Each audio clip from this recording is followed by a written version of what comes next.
Hi, thank you for watching Digging to China. I'm Dong Xiang. If you have not done so already, please subscribe to my channel. Thank you very much. During the era of China's economic reform and opening up to the world under Deng Xiaoping, the Chinese people accepted the Chinese Communist Party's rule. The principal reason was that the Chinese leadership secured its legitimacy through economic growth. People's living standards improved substantially, and they expected further improvements ahead.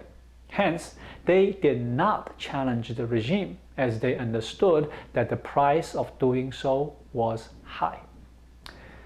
Under the Jintao Administration, Beijing introduced a social security net, providing a basic living standard to the people, in an attempt to reduce the dissatisfaction with the widening gap between the rich and the poor. Authorities at the grassroots level also tried to quell public unrest. Meanwhile, the CCP leaders appealed for nationalism, enhancing their legitimacy by strengthening China's international status and influence. The Chinese leaders know the importance of maintaining stability. That is why Chinese government's budget on domestic stability exceeds that spent on national defense.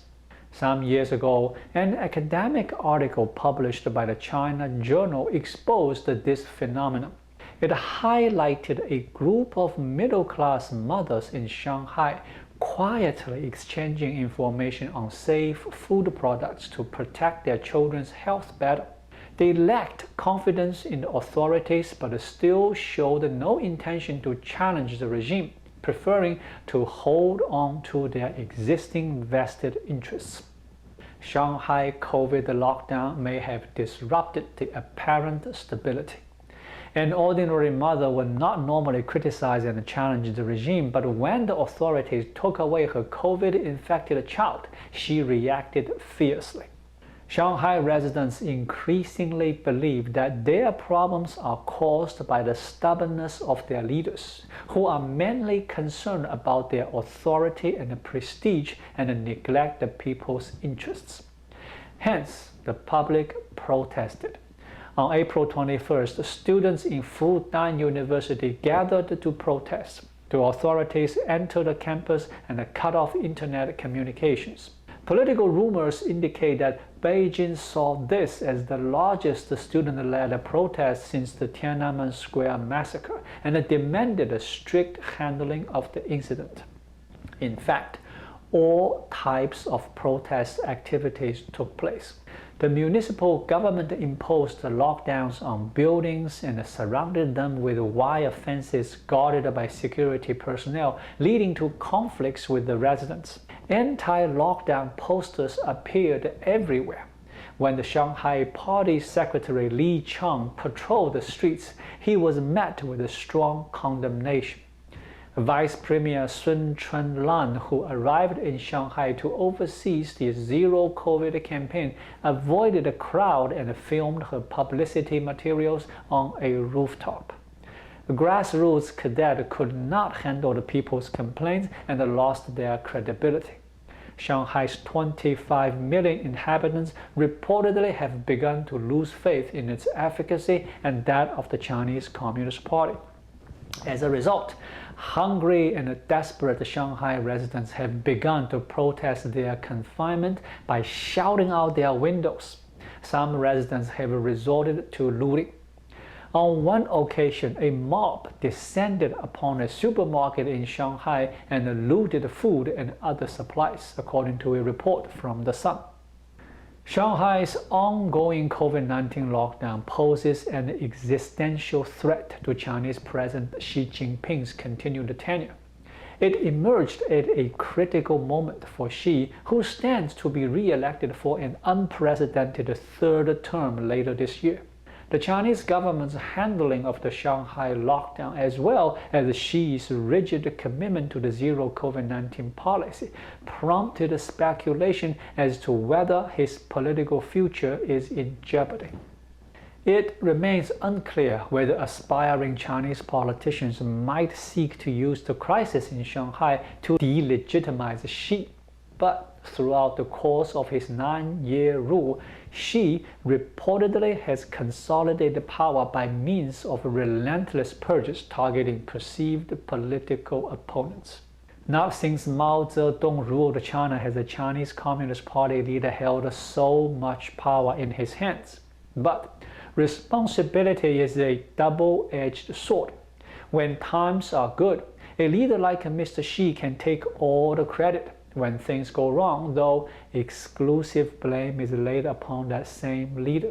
And in a country like China, where leaders are historically removed by force until recently, Mr. Xi must note that the daggers are being sharpened by those all around him.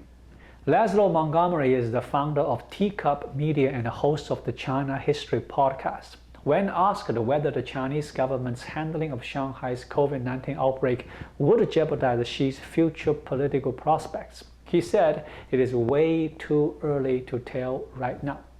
He said, quote, "After Putin's victory or defeat in Ukraine, and after the final results are in about the recent handling of COVID in China, only then can anyone say whether Xi Jinping is in hot water politically," unquote.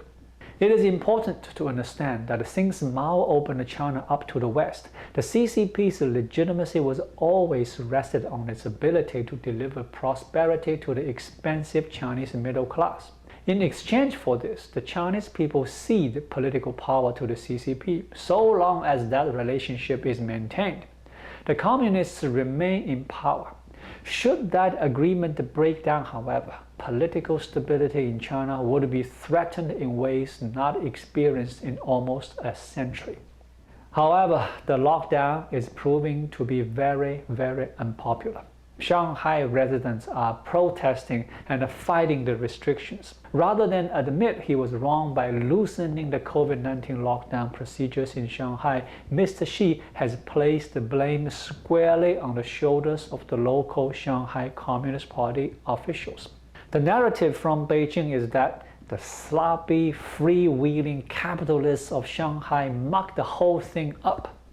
The Asia Times' David Goldman believed that despite the restive images coming out of Shanghai and the negative response to Mr. Xi's zero COVID policy, the political damage will be kept to the Shanghai leadership. Mr. Xi will be insulated. Further, Xi might use his failed zero COVID policies in Shanghai as an excuse to clean house, both Shanghai's local ruling cadet and attacking the Shanghai gang led by Mr. Zhang, his predecessor. The longer this power purge goes on and the less competent Mr. Xi's response appears to other members of China's elite and to the Chinese people, the less likely he will maintain his grip on power. This struggle between Mr. Xi and Mr. Zhang could tear CCP apart. Thank you for watching. Please leave a comment and subscribe to my channel. Just click the subscribe button right here. I will see you again shortly. Until then, be well.